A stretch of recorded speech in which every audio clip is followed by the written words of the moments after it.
মক্কি জিন্দেগিতে একবার নবী করিম সাল্লাল্লাহু আলাইহি ওয়াসাল্লাম তিনি বসা ছিলেন কাবা শরীফের ছায়ায়।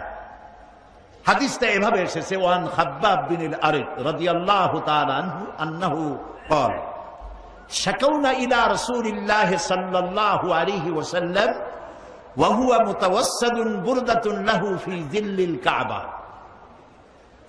হযরত খাব্বাব বিন আল-আরিক বলছেন যে আমি নবী করিম সাল্লাল্লাহু আলাইহি ওয়াসাল্লামের সঙ্গে দেখা করতে গেলাম, যায়া দেখলাম তিনি চাদর মুড়ি দিয়ে আরাম ফরমাচ্ছেন কাবা শরীফের ছায়ায়। কাছে গিয়ে বললাম, ফাকুলনা আলা তাস্তানসিরু লানা আলা তাদউ লানা ইয়া রাসূলুল্লাহ, হে রাসূল আপনি কি আমাদের জন্য আল্লাহর কাছে দোয়া করবেন না? আপনি কি আমাদের জন্য আল্লাহর কাছে সাহায্য কামনা করবেন না? আমরা তো মায়ের খাইতে খাইতে শেষ হয়ে গেল। নবী করিম সাল্লাল্লাহু আলাইহি ওয়াসাল্লাম উঠে বসলেন, বসে বললেন, হে খাব্বাব শোনো, কাদ কানা মিন ক্বাবলিকুম ইউখাযুর রাজুলু ফায়ুহফারু লাহু ফিল আরদ, তোমাদের আগে পৃথিবীতে যারা এসেছিলেন দ্বীনের দায়ী, তাদেরকে ধরা হতো এবং তাদের জন্য গর্ত খনন করা হতো। ফায়ুহফারু লাহু ফিল আরদ, অতঃপর সেই গর্তের মধ্যে তাদেরকে গেড়ে দেওয়া হতো কোমর পর্যন্ত। ফায়ুজআলু ফিহা সুম্মা ইউতা বিল মানশার, এরপরে করাত আনা হতো। ফায়ুদাউ আলা রাসিহি, এরপর সেই করাত তাদের মাথার উপরে দিয়ে ফায়ুজআলু নিসফাইন, এরপরে করাত দিয়া চিরিয়া মানুষটাকে, জীবিত মানুষটাকে দ্বিখণ্ডিত করে ফেলা হতো। ওয়ায়ুমশাতু বিআমশাতিল হাদিদ মা দুনা লাহমিহি ওয়া আদমিহি, এরপরে লোহার চিরুনি আইনা মানুষটার শরীর থেকে গোশতগুলি হাড্ডি থেকে নামায় দেওয়া হতো। মা ইয়াসুদ্দুহু আন দীনিহি, এত কষ্ট দেওয়ার পরেও সে যুগের একজন মুসলমানকেও দ্বীনের রাস্তা থেকে সরিয়ে দেওয়া যায় নাই। ওয়াল্লাহি, নবী করিম সাল্লাল্লাহু আলাইহি ওয়াসাল্লাম কসম করছেন, ওয়াল্লাহি, আল্লাহর কসম, লা ইউতাম্মান্নাল্লাহু হাদাল আমর হাত্তা ইয়াসিরা আর-রাকিবু মিন সানা ইলা হাদরামাউত। আল্লাহর নবী বলেন, ও খাব্বাব আমি আল্লাহর নামে কসম করি, এমন সময় এই ভূখণ্ডে আসবে যখন হাজরামাউত থেকে, সৌদি আরবের এই আরবের হাজরামাউত থেকে ইয়েমেনের রাজধানী সানা পর্যন্ত হাজার হাজার মাইল লোকেরা যাতায়াত করবে। লা ইয়াখাফু ইল্লাল্লাহ, আল্লাহর ভয় ছাড়া মানুষের মনে কোনো ভয় থাকবে না। লা ইয়াখাফু ইল্লাল্লাহ, রাস্তা দিয়ে নারী চলবে, পুরুষ চলবে, সদাগরেরা চলবে, কারো মনে কোনো ভয় থাকবে না। একটাই ভয় থাকবে, ভয় হবে কার? আল্লাহ তাআলার ভয় হবে।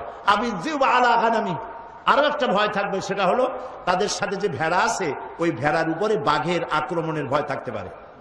নবীদের কথায় কোনো ফাঁক থাকে না, সুবহানাল্লাহ। নবীদের কথায় কোনো ফাঁক থাকে না। এই যে আল্লাহর নবী বললেন লা ইয়াখাফু ইল্লাল্লাহ, আল্লাহ ছাড়া কোনো ভয় থাকবে না। কিন্তু ছাগল ভেড়া বাগে নিয়ে যাবে না, এটা তো নিতেই পারে যদি তুমি সংরক্ষণ করতে না পারো, সে কথাটাও তিনি বলে দিলেন। প্রিয় ভাই সব, নবীজি বলছেন ওয়ালাকিন্নাকুম তাস্তাজিলুন, অথচ তোমরা খুব তাড়াহুড়ো করছো। আমি নবী, আমি দোয়া করতেছি, আমি বলছি এই রকমের একটি সমাজ আসবে যখন চুরি ডাকাতি জেনা ব্যভিচার কিছু থাকবে না, এমন একটি সমাজ আসবে, অপেক্ষা করো, তাড়াহুড়ো করো না। আপনারাও তাড়াহুড়ো করেন না, অপেক্ষা করেন। পারবেন না অপেক্ষা করতে? পারবেন কিনা? কেউ কয় কি এর গণতন্ত্র, মারাইন সমানের জেহাদ, আছি আমরা আপনার পিছনে, আছে না? এরকম মাথা গরম করে কিছু করতে পারবেন না, মাথাটা ঠান্ডা করেন। আল্লাহ রাব্বুল আলামিন আমাদের দেশের জনগণকে ইসলাম বোঝার তৌফিক দিয়েছে, বলেন আমিন, বলেন আলহামদুলিল্লাহ। সুতরাং এদেশে ইসলাম প্রতিষ্ঠিত হবে, আজ হোক আর কাল হোক, মাথা গরম করবেন না। কিছু দল আমাদের দেশে তৈরি হয়েছে, এই দলের নাম জীবনেও শুনি নাই কোনোদিন আগে, যেমন জামাতুল মুজাহিদিন, তারপরে কুতকুতুল জিহাদ,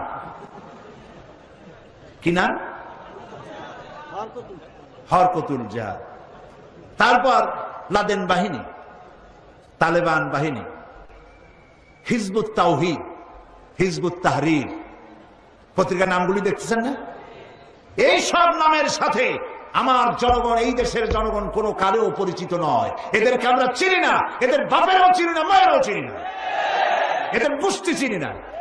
এরা ইসলামী আন্দোলন নয়, এরা এসেছে এই দেশে, এরা তৈরি হয়েছে ইসলামের পরিবেশকে, মুসলমানদের পরিবেশকে নষ্ট করে দেওয়ার জন্য। বিভিন্ন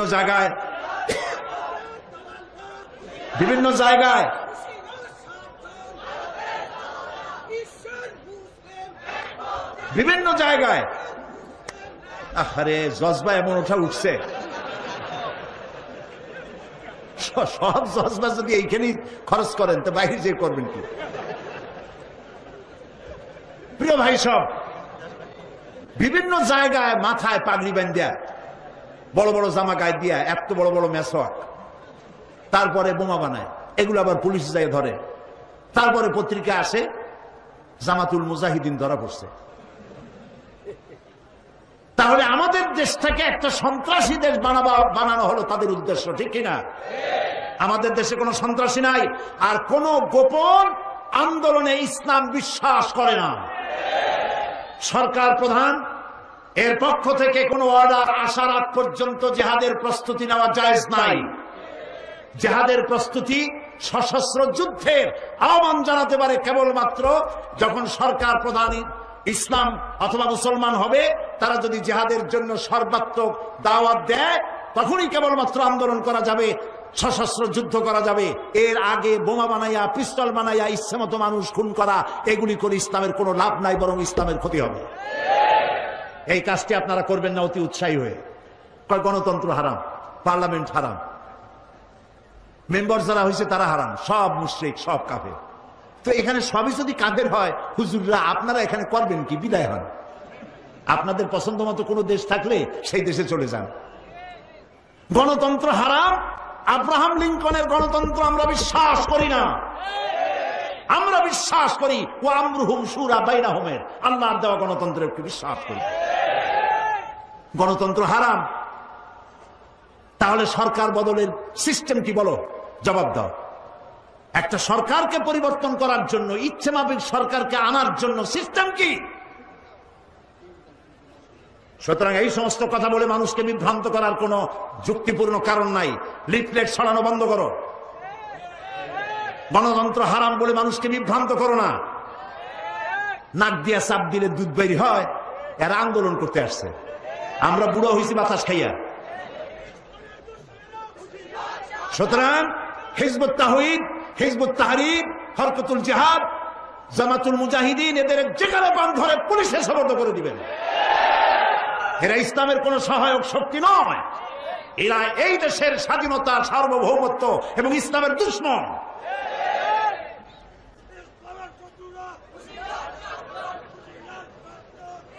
আমি আশা করি কথাগুলি বুঝে আসছে না? বুঝে এদের ইসলাম প্রতিষ্ঠিত হবে ইনশাআল্লাহ। যারা 50-60 বছর ধরে ইসলামী আন্দোলন করতেছে, দুইটা মন্ত্রিত্ব পাওয়ার জন্য না। এখানে ইসলামী আন্দোলন হচ্ছে, আমাদের লোকেরা শহীদ হয়েছে। ইসলামী ছাত্র শিবিরের অন্তত 130টা তাজা গোলাপ ফুল রক্তের নজরানা পেশ করেছে আল্লাহর দরবারে।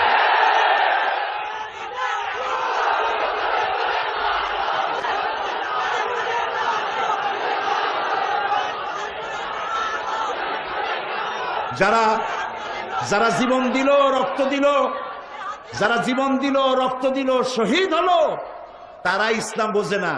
ওরা গণতন্ত্র হারাম বলে ইসলাম নিয়ে আসছে। হাতিগুলা গেল তল, ছাগলে কয় কত জল। আগে জেলে যাও, জেল খাটো, দুই একটা শহীদ হোক, তারপর বোঝা আন্দোলনের মজা কি। এত সহজ না। সেই জন্য আপনারা আপনাদের যুবক সন্তানদেরকে ঠেকাবেন, অতি উৎসাহী হয়ে যেন এই সমস্ত খারাপ সংগঠনের সাথে মিলে গিয়ে দেশের সর্বনাশ না করে, এই শান্তিপূর্ণ পরিবেশকে যাতে সর্বনাশ না করতে পারে, সকলের চোখ সেই জন্য উন্মুখ হয়ে থাকতে হবে। প্রিয় ভাই সব, এই কোরআনে রয়েছে ফৌজদারি দণ্ডবিধি। আলহামদুলিল্লাহ। চুরি করলে কি শাস্তি হবে আল্লাহ তা বলে দিয়েছেন কোরআনে। السارق والسارقة فاقطعوا أيديهما। চোর পুরুষ হোক আর নারী হোক, উভয়ের হাত কেটে দাও। এই হাত কাটা আইন নিয়ে তথাকথিত বুদ্ধিজীবী, কপাল ঘোড়া, এই যে হুমায়ুন আজাদের নাম নিছিলাম গতকাল, মানুষ না। ইত্তেফাকের মতো পত্রিকা, এই দেশের শীর্ষস্থানীয় পত্রিকা, এই রকমের একটা প্রবন্ধ ছাপলো কেমনে আমার খুব চিন্তা হয়। যদি স্বাধীনতার ব্যাপারে, জাতীয় পতাকার ব্যাপারে, জাতীয় সঙ্গীতের ব্যাপারে এরকম আপত্তিকর কথা লিখত, আপনারা কি ছাপতেন? তাহলে কোরআনের বিরুদ্ধে সে লিখেছে, হাদিসের বিরুদ্ধে লিখেছে, জান্নাতের বিরুদ্ধে লিখেছে, জাহান্নামের বিরুদ্ধে লিখেছে। সালমান রুশদি আর একটা মেয়ে লোকে দেশের, এরা যা না লিখেছে তার থেকে মারাত্মক কথা লিখলো। তাহলে ইত্তেফাকের কাছে কোরআন হাদিস আল্লাহ রসুলের চাইতে এইটার মূল্য বেশি হয়েছে বলেই তারা এটা ছাপাতে তাদের পক্ষে সম্ভব হয়েছে। ঢাকা বিশ্ববিদ্যালয়ে এরকমের অনেক নাস্তিক আছে, মোরতাদ আছে, যারা এই ধরনের কথা বলার সাহস পায়। এই জাতীয় লোকগুলি তারা বলে চোরের হাত কাটা হলো একটি অন্যায় আইন। নাউজুবিল্লাহ। আইনটা কার? আইন কে তৈরি করেছে? আল্লাহ তাআলা তৈরি করেছে। আর এরা বলছে বর্বর আইন। নাউজুবিল্লাহ। মনে রাখতে হবে, এই হাত কাটা আইন মক্কায় নাজিল হয় নাই। হাত কাটা আইন চালু হয়েছে রাসূলুল্লাহ যখন মদিনায় ছিলেন, মদিনার রাষ্ট্রপতি, সেই সময় এই আইন চালু হয়েছে। তার মানে হলো নবী করিম সাল্লাল্লাহু আলাইহি ওয়াসাল্লাম মানুষকে খাওয়া, পড়া, শিক্ষা, চিকিৎসা, বাসস্থানের গ্যারান্টি দিয়ে ফেলেছেন। এখন যদি কেউ চুরি করে তাহলে তো পেটের জ্বালায় চুরি করে নেই, এটা তার নেশা। কাজে এখন আর চেয়ারে বসে সালাম দেওয়া যাবে না, হাত কাটে দাও। আইনটা কার? আল্লাহ তাআলা। মদিনায় হযরত ওমর রাদিয়াল্লাহু তাআলা আনহুর জামানায় একবার দুর্ভিক্ষ দেখা দিয়েছিল। তিনি ম্যাজিস্ট্রেটকে ডেকে বলছিলেন, এখন যদি কোনো চোর ধরা পড়ে আর প্রমাণিত হয় পেটের জ্বালায় চুরি করছে, হাত কাটবে না। সুবহানাল্লাহ বলবেন না? তো ইসলাম তো আগে পেটে খাইতে দেয়, তারপরে পিঠের উপরে কিলায়, খালি পেটে কিলায় না। কাজে এটা বর্বর আইন নয়, এটা আল্লাহর আইন। মক্কা শরীফ, মদিনা শরীফ আল্লাহ কতবার নিলেন হিসাব রাখি নেই। আরো কত লোকে গেছেন, আমি আজ পর্যন্ত চোরের হাত কাটা, চুরি করেছে বলে হাত কাটা গেছে, এরকম হাত কাটা একটা লোক আমি দেখিনি। আইন চালু হয়ে যথেষ্ট। আইন যখন পাশ হয়ে যাবে চুরি আর কেউ করবে না। মানুষের খাওয়া পড়ার ব্যবস্থা করা হবে। এখন বাধা দেয় বড় চোরেরা, ছোট চোরেরা বাধা দেয় না। বড় চোর ঠিক পাইছেন? যারা সরকারের চেয়ারে বসে আছেন, জনগণের মাল, সরকারের মাল শ্বশুর বাড়ির যৌতুক মনে করে এবং ইচ্ছে মতো খায়। এরা চিন্তা করে যদি কোরআনের এই আইন চালু হয়ে যায় তাহলে তো বিসমিল্লাহ হবে আমাদের কি দিয়া। এই জন্য ছোট ছোটরা বাধা দেয় না। বাধা দেয় কারা? বড় ছোটরা। তবে বড় ছোটদেরও আশ্বাস দিচ্ছি, আপনাদের অসুবিধা হবে না। এই আইন চালু হলে আপনারা হেদায়েত হয়ে যাবেন এমনিতেই, কাজে ভয় করার কারণ নাই। আজ যারা মন্ত্রী, যারা এমপি, যারা সরকারের সচিব, ডিসি, এসপি, প্রত্যেক ব্যক্তিকে গভর্নমেন্ট বেতন দেয়, ঠিক কিনা? গভর্নমেন্ট গাড়ি দেয় কিনা? জনগণ তাদের চলার জন্য বেতন দেয় কিনা? সমস্ত মন্ত্রী, এমপি, সচিব, ডিসি, এসপি, ম্যাজিস্ট্রেট গোষ্ঠী সুদ্ধা সরকার বেতন দেয়। সরকার তার বাপের ধান বেচা পয়সা দিয়ে বেতন দেয়। কার পয়সা? কার পয়সা? এই জনগণের পয়সা। সুতরাং যারা ওখানে বসে আছেন সাবধানে কাজ করবেন, জনগণকে কষ্ট দিবেন না। জনগণকে যদি কষ্ট দেন তাহলে আল্লাহর শাস্তির জন্য অপেক্ষা করবেন, আজ না হয় কাল। আল্লাহ তাআলা কোরআনের এই বিধান করেছেন, দিয়েছেন চোরের শাস্তি, দিয়েছেন জিনার শাস্তি। আয-যানিয়াতু ওয়াজ-যানি ফাজলিদু কুল্লা ওয়াহিদিন মিনহুমা মিআতা জালদা। আল্লাহ তাআলা বলেছেন জিনাকারের শাস্তি হচ্ছে 100 দৌড়া মারা এবং প্রাণদণ্ড দেওয়া। জিনাকারের শাস্তি প্রাণদণ্ড দেওয়া। জিনা করেছে, প্রমাণিত হয়েছে, অবিবাহিত, অবিবাহিতা যদি হয় দৌড়া মারো, আর যদি বিবাহিত, বিবাহিতা হয় পাথর মারিয়া উড়ায় দাও। আজ তো ধর্ষকের কোনো বিচার হচ্ছে না, ধর্ষণ হচ্ছে পাইকারি দরে, বিচার হচ্ছে না। আইন এমন ভাবে ঘোরানো পেঁচানো, ধর্ষকগুলি খালাস পেয়ে যাচ্ছে। আবার নতুন কিছু ধর্ষক তৈরি হয়েছে, ধর্ষণ করে মেয়েটাকে হত্যা করে।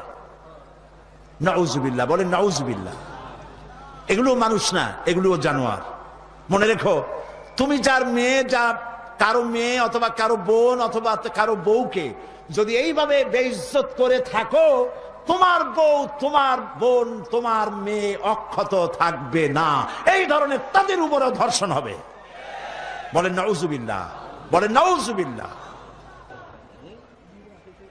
আল্লাহ রাব্বুল আলামিন মানুষকে চোরের শাস্তি, ডাকাতের শাস্তির কথা বলেছেন। মদ পান করলে কি হবে তাও বলেছেন। ওজনে কম দেওয়া সম্পর্কে আল্লাহ তাআলা বলছেন ওয়া আউফুল কাইলা ইদা কিলতুম ওয়াজিনু বিল কিসতাসিল মুস্তাকিম। ওজন দেওয়ার সময় তোমরা যখন ওজন যন্ত্রে মাপো, মাপটা সঠিক দিও, ওজনে কম দিও না। আমাদের মানুষের যথেষ্ট বদভ্যাস আছে, ওজনে কম দেয়, আছে না? দেখবেন দাড়িও আছে, টুপিও আছে। তার দোকানে গেছেন, দাড়ি পাল্লা ধরছে, যেদিকে পাথর সেই দিকটা উঁচু হয়ে গেছে, যেদিকে মাল সেদিকটা নিচে নেমে গেছে। ধরার একটা কায়দা আছে। যে কেনে সে মনে করে মাশাআল্লাহ, দোকানদার তো খুবই সুবিচার। কিন্তু বাড়ি আনে আপনি নিজে মাপবেন, দেখবেন অন্তত 200 গ্রাম, 500 গ্রাম বা 14 গ্রাম কম। ঠিক কিনা? আবার বলে কি ভাই, আপনার কাছে কিন্তু আমি 1 টাকাও লাভ করিনি, আল্লাহর কসম। লাভ করছে কিন্তু 30 টাকা। কথা মিথ্যা হয় নাই, 1 টাকা লাভ করিনি, 30 টাকাই লাভ করছে। তা আপনি ওজনে কম দিয়া, খাদ্যে ভেজাল দিয়া কি করতে চান? কত মাল জমাবেন, কত মাল জমাবেন?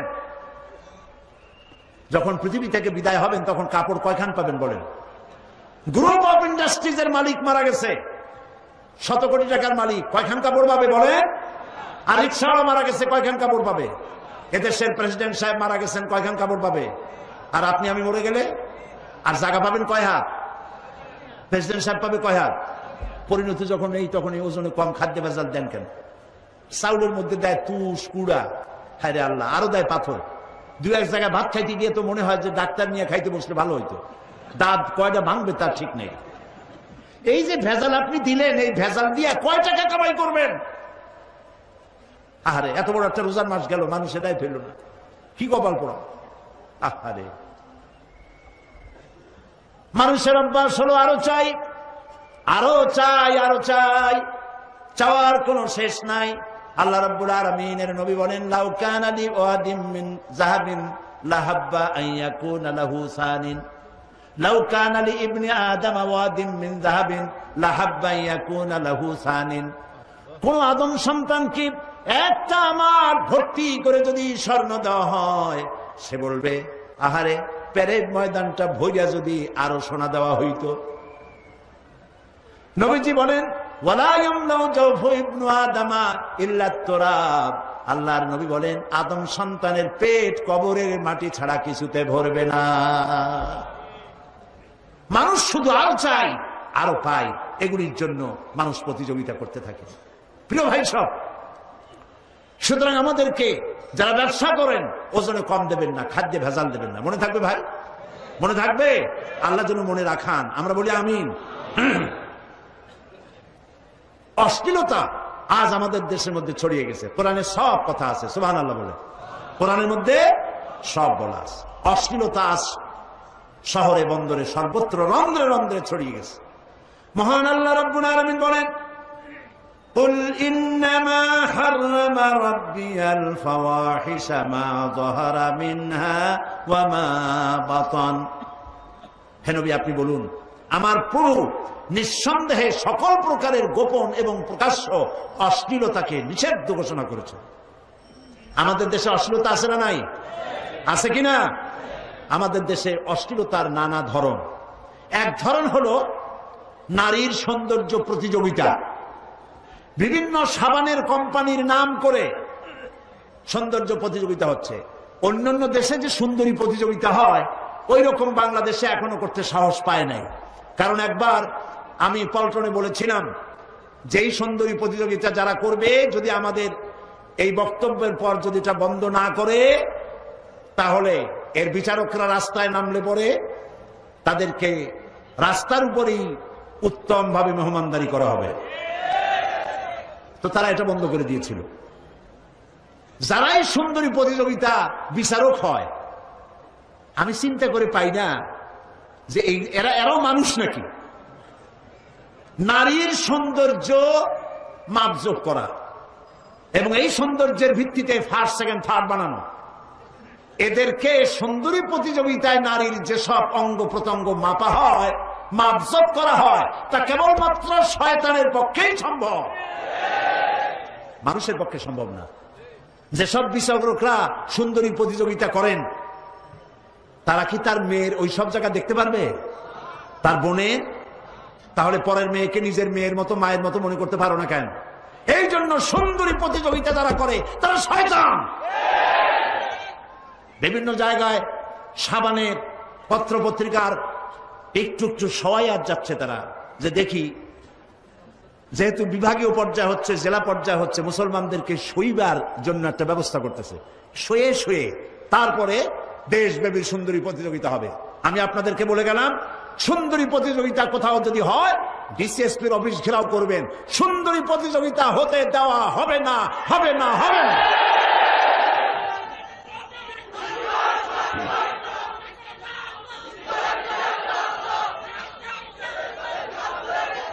আর যে সব মা বাপ তার মেয়েকে সুন্দরী প্রতিযোগিতায় পাঠান, তাদের সেন্স অফ প্রেস্টিজ সম্পর্কে আমার সন্দেহ হয়, করুণা হয়, দয়া হয়। আপনার মর্যাদা থাকা উচিত। আপনার মেয়েকে যদি সুন্দরী সে হয়ে থাকে, এটা আল্লাহর নিয়ামত, আর এই নিয়ামত কেবলমাত্র তার স্বামীর জন্য, এটা প্রতিযোগিতা করার জন্য নয়। নাউজুবিল্লাহ বলে।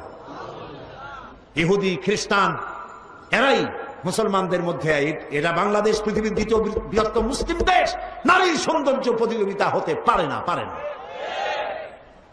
প্রিয় ভাই সব, দেশের মধ্যে এইডস রোগ শুরু হয়েছে। আমাদের দেশে এ পর্যন্ত সরকারি হিসাবে 300 রোগী পাওয়া গেছে এইডস আক্রান্ত। আর এইডস হলো মারাত্মক রোগ। পশ্চিমা দেশগুলিতে এইডসে ধরছে জন্মের ধরা। যার একবার এইডস হয়, ডাক্তার একবার দেখতে আসে, এসে কিছু নসিহত করে যায়। পরে যদি আবারও ডাক্তারকে আসতে হয় তো এসে প্রথমেই জিজ্ঞেস করে, বেটা তুমি এখনো মরো নাই? তার মানে হলো এইডসের একমাত্র প্রতিষেধক হচ্ছে মরে যাওয়া, নির্ঘাত মরবেই। পাপ হয়েছে যত মডার্ন, আল্লাহর আযাবও হয়েছে ততোধিক মডার্ন। ওরা পাপকে আধুনিক বানাইছে।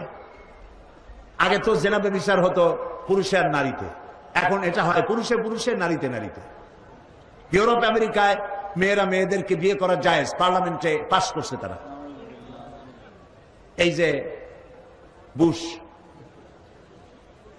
তার পার্লামেন্টে আইন পাস করা হয়েছে, পুরুষে পুরুষে বিয়ে করতে পারবে, মেয়ে লোকের মেয়ে বিয়ে করতে পারবে। তো নিজে বসে আছে কেন? এইভাবে পাপ মডার্ন হয়ে গেছে, আল্লাহর আযাবও মডার্ন হয়েছে। সেই মডার্ন আযাবের নাম কি? এইডস। আমাদের দেশে এইডস যাতে বাড়তে না পারে সেজন্য আজ থেকে, এখন থেকে সকলকে দায়িত্ব নিতে হবে। এইডস থেকে বাঁচতে পারে মানুষ কেবলমাত্র ধর্মীয় অনুশাসনের মাধ্যমে। জেনা নিজের স্ত্রী ছাড়া কোন মেয়ে লোক অথবা কোন পুরুষ, কোন মেয়ে লোক নিজের স্বামী ছাড়া আর কোন পুরুষ নিজের স্ত্রী ছাড়া যৌন সম্পর্ক স্থাপন করলেই এইডস রোগের সম্ভাবনা 100%। এইটা আগে যত এইডসের সাইনবোর্ড ছিল সেগুলিতে লেখা ছিল ধর্মীয় অনুশাসন মানলেই এইডস বন্ধ হয়। কিন্তু আমি জানি না কোন লুচ্ছা, কোন লম্পট বিলবোর্ড বানাইছে সারা দেশব্যাপী, যেখানে লেখা আছে যৌন রোগে ভয় নাই, কন্ডম লইলে টেনশন নাই। এই স্লোগান যে লিখেছে সে লুচ্ছা এবং লম্পট। কারণ এই স্লোগান দিয়ে জেনার প্রতি মানুষের যে ভয় থাকে সে ভয়কে তিরোহিত করে জেনা করার দিকে মানুষকে আকৃষ্ট করা হয়েছে। আপনারা আপনাদের ডিসিএসপি কে বলুন, চট্টগ্রামের পুলিশ কমিশনার, বিভাগীয় কমিশনারকে বলুন এই বিল যেন, এই বোর্ড যেন তারা তুলে ফেলে। যদি তুলে না ফেলে জনগণ নিজেরা জুতা মেরে এই বিল বোর্ডকে ভেঙে গুঁড়ো করে দাও।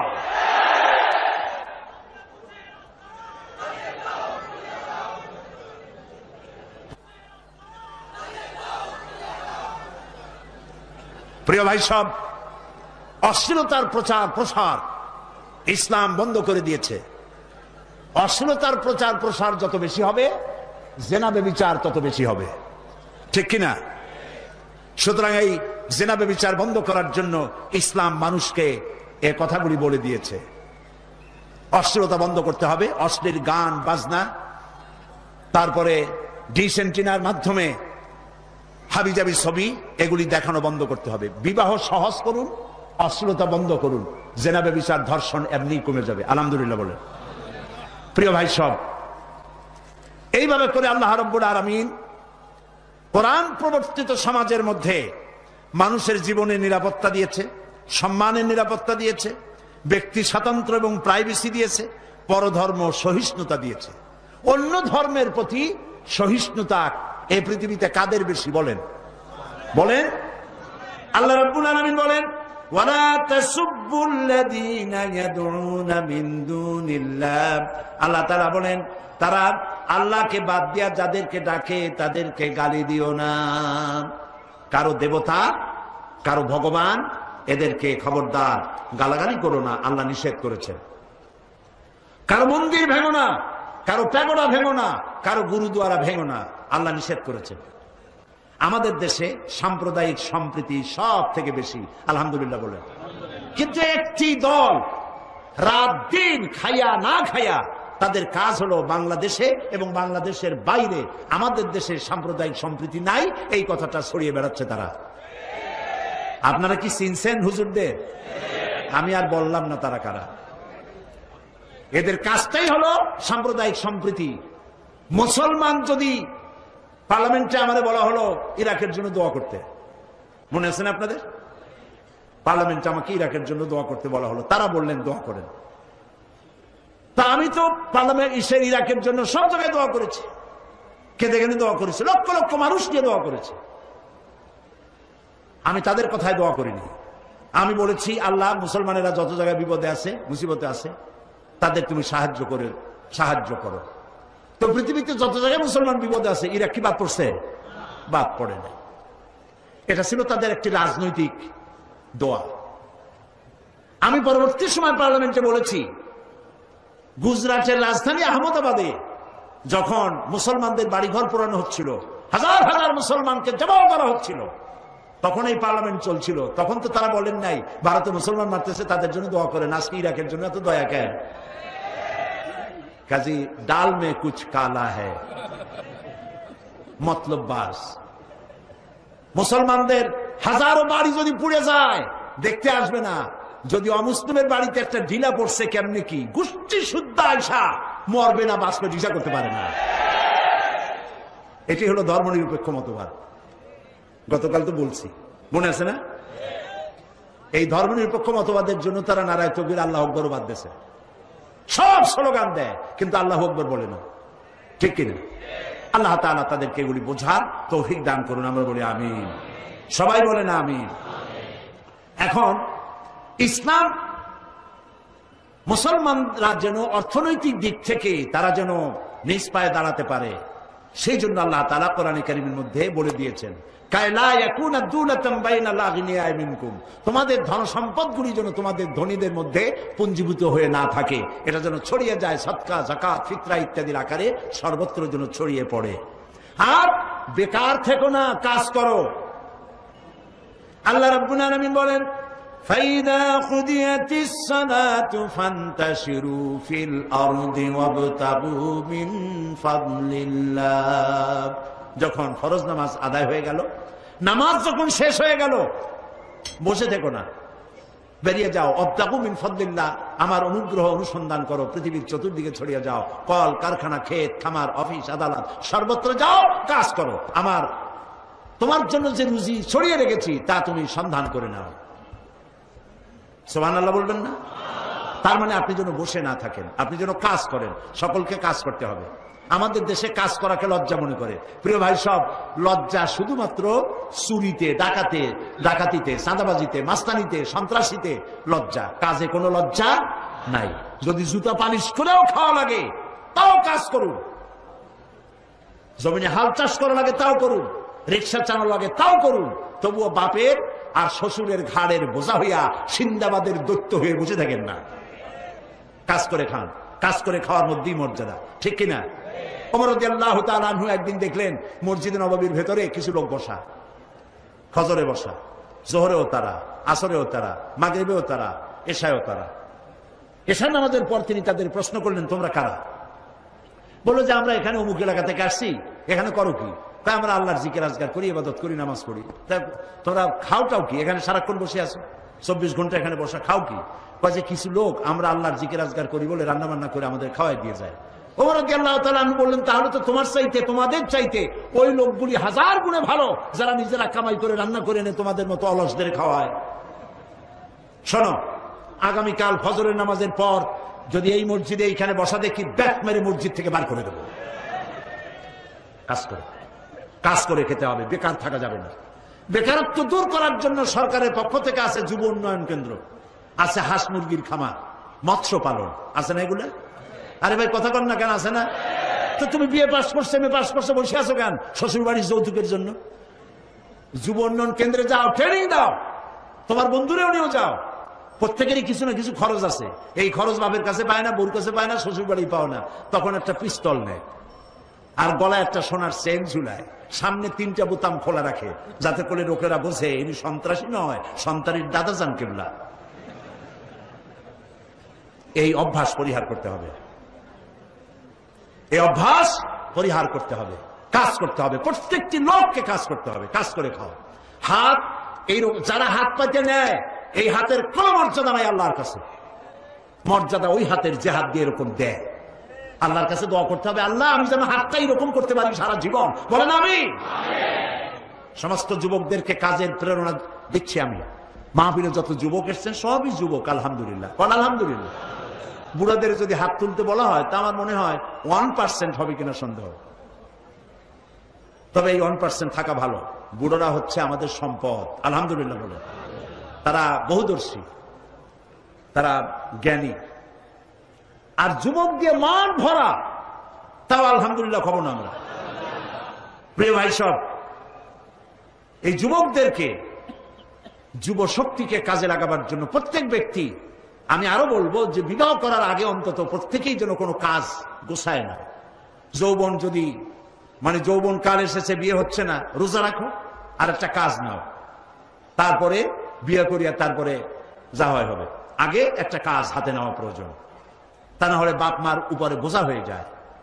তো দেশের সন্ত্রাসী, চাঁদাবাজি, মাস্তানি ছাড়াইতে হইলে কাজের প্রয়োজন। আর সেই কাজের কথা কোরআন হাদিস পরিষ্কার করে বলে দিয়েছে। রাসূল বলেছে আল কাসিবু হাবিবুল্লাহ, আল্লাহ নবী বলেছেন সহস্তে যে উপার্জন করে খায় সে আল্লাহর বন্ধু। আলহামদুলিল্লাহ বল। আল্লাহর বন্ধু হতে কারা কারা রাজি দেখি তো হাত। আলহামদুলিল্লাহ, হাত নামান। আমরা যেন আল্লাহর বন্ধু হতে পারি ভালো কাজের মধ্য দিয়া, বলেন আমিন। এখন আল্লাহ তাআলা যাদেরকে ক্ষমতা দেন, ক্ষমতা চিরকাল থাকে না, থাকে। আজকে ফ্ল্যাগ উঠবে, কালকে ফ্ল্যাগ থাকবে না, ঠিক কিনা? আজকে পুলিশে স্যালুট দেবে, কালকে ওই পুলিশে আবার পিটাইবে, এটা ঠিক কিনা? স্বরাষ্ট্রমন্ত্রী আমার দেশে যা হইল, মন্ত্রিত্ব যখন থাকে না, পিটান দিয়ে কেউ বাঁচতে পারে নাই, ওই পুলিশই পিটাইছে। যারা স্যালুট মারে, ওই যে আমি বলছি না যে স্যালুটের কায়দাই ভিন্ন। স্যালুট দেয় হাত দিয়া, আবার পাও দিয়া বুটে বুটে বাড়ি রেখে ঠাস করে একটা বাড়ি দিয়ে দেয়। মন্ত্রীকে বুঝায় দেয়, মন্ত্রীর সাহেব হুঁশিয়ার থাকবেন, কিন্তু আমরা আপনাদের চাইতে অনেক ছোট, কিন্তু হুঁশিয়ার থাকবেন। যতদিন আছে দিলাম হাত দিয়া, কিন্তু বেকায়দা করবেন। কোন কোন প্রকল্পের কত টাকা মারছেন, কেরামুন কাতিমিন আছে, হিসাবে লিখিত হয়। পরবর্তী সরকার এসে তালাশ করে বাইর করে, সেই সময় কিন্তু হাত দিয়া না, পাও দিয়ে দেব। কাজেই যারা ক্ষমতায় থাকেন তাদেরকে সতর্ক হতে হবে। তারা জনগণের পয়সায় তাদের বউয়ের শাড়ি কেনা পয়সা হয়, তাদের গাড়ির চাকা ঘোরে জনগণের ঘরমুক্ত পয়সা দিয়া, তেল কিনা সেই দিয়া তাদের গাড়ির চাকা ঘোরে, ঠিক কিনা? সচিব হন, ডিসি হন, এসপি হন, ম্যাজিস্ট্রেট হন, মন্ত্রী হন, এমপি হন, প্রত্যেক ব্যক্তি জনগণের খাদিম, জনগণের কেনা গোলাম। জনগণ তাদেরকে পয়সা দেয়, কোনো সন্দেহ আছে? সেই জন্য যারা ক্ষমতায় থাকেন তাদের কলিজার মধ্যে আল্লাহর ভয় করতে হবে সব থেকে বেশি। কত টাকা বেতন আর খান কত টাকা, মারতেছেন কত টাকা, আল্লাহ খুব ভালোভাবে দেখতেছেন। দেখতেছেন কিনা বলেন, দেখতেছেন কিনা? আল্লাহ পাক দেখছেন। এজন্য আমাদের আদর্শ হলো কোরআন আর হাদিস, আর হলো সাহাবায়ে কেরাম। হযরত ওমর রাদিয়াল্লাহু তাআলা আনহু মুসলিম জাহানের খলিফা, অর্ধেকটা পৃথিবীর বাদশাহ, রাতের বেলায় ঘুরছেন, দেখতে পেলেন একটি ঘরের মধ্যে একটি লোক ঢোকে বের হয়, ঢোকে বের হয়। তিনি চিন্তা করলেন কারণ কি। কাছে গিয়ে দেখলেন লোকটা খুব পেরেশান, ঘাম বেরিয়ে গেছে। ভাই তুমি এরকম বারবার ঘরের মধ্যে যাওয়ার বাইর হও এত রাত্রে, কি অসুবিধা? লোকটি বলছে, পথিক আমি তো এত বড় বিপদে কখনো পড়ি নাই। কি বিপদ? বলল যে আমার স্ত্রী আসন্ন প্রসবা, এখনই ডেলিভারি হবে, ঘরে কোনো লোক নাই, আর এ বিষয়ে আমি কিছুই জানি না। আমি আমার প্রাণাধিক স্ত্রী এই বিপদের সময় কিচ্ছু করতে পারতেছি না, আমি তো মরিয়া হয়ে যাচ্ছি। হযরত ওমর বললেন, ভাই অপেক্ষা করো, দেখি তোমার কোনো উপকার করতে পারি নাকি। তিনি দৌড়ালেন। কিছুক্ষণ পরে একটি মেয়ে লোক নিয়ে আসলেন, বললেন, ভাই তুমি বাইরে দাঁড়াও। বাড়িওয়ালাকে বললেন, বাইরে দাঁড়াও। মেয়ে লোকটিকে ভিতরে ঢুকাই দিলেন। ঘন্টাখানেক পরিচর্যার পর হযরত ওমর যে মেয়ে লোক নিয়ে এসেছিলেন, সে মেয়ে লোক বেরিয়ে এসে বললেন, আমিরুল মুমিনিন, আপনার বন্ধুকে বলুন আল্লাহ তাকে একটি পুত্র সন্তান দিয়েছেন। আমিরুল মুমিনিন নাম শুনিয়া বাড়িওয়ালার চোখ গেছে কপালে উঠা। কি সর্বনাশ! অর্ধেকটা পৃথিবীর বাদশাকে আমি কষ্ট দিছি। কাছে গিয়ে বড় জোর করে বলছে, আমিরুল মুমিনিন আমি তো বুঝি নাই, আপনার আমি কষ্ট দিছি, আমার জন্য আপনি দৌড়াইছেন, আমি আল্লাহর রাস্তায় মাপ চাই আপনার কাছে। আর এই যে মেয়ে লোক নিয়ে আসছেন, কিছু টাকা দিলাম, মেয়ে লোকটাকে দিয়ে দেন। হযরত ওমর বলেন, ভাই শোনো, আমার কাছে ক্ষমা চেও না, বরং আমি তোমার কাছে ক্ষমা চাই। কারণ তুমি তোমার বিপদের কথা আমাকে বলার আগে আমার দায়িত্ব ছিল, আমি রাষ্ট্রপ্রধান, তোমার বিপদের খোঁজ নেওয়া। আমি যে তোমার বিপদের খোঁজ নিয়ে সময় মতো সময়ের আগে খাদেমা পাঠাতে পারি নাই, এই জন্য কিয়ামতের দিন আমাকে তুমি আল্লাহর দরবারে আসামি বানায়ো না। হযরত ওমর পয়সাগুলি ফেরত দিয়া বললেন, ও বাড়িওয়ালা ভাই, পয়সা দিতে হবে না, এত রাত্রে আমি নার্স পাবো কোথায়, সেবিকা পাবো কোথায়? তোমার বউর খেদমত করার জন্য এত রাত্রে আমার স্ত্রী ছাড়া আর কাউকে আমি পাই নাই। আমার স্ত্রী তোমার স্ত্রীর সেবা করেছে। এই ছিল আমাদের ইসলামী রাষ্ট্র শাসকদের চরিত্র। নিজে না খাইয়া মানুষকে খাওয়াইতো। নিজেদের বাড়ি ঘর নাই, এখন এমপি আর মন্ত্রী হইতে পারে না, মাশাআল্লাহ পেটের সাইজ ক্রমান্বয়ে মিষ্টি কুমড়ার মতো।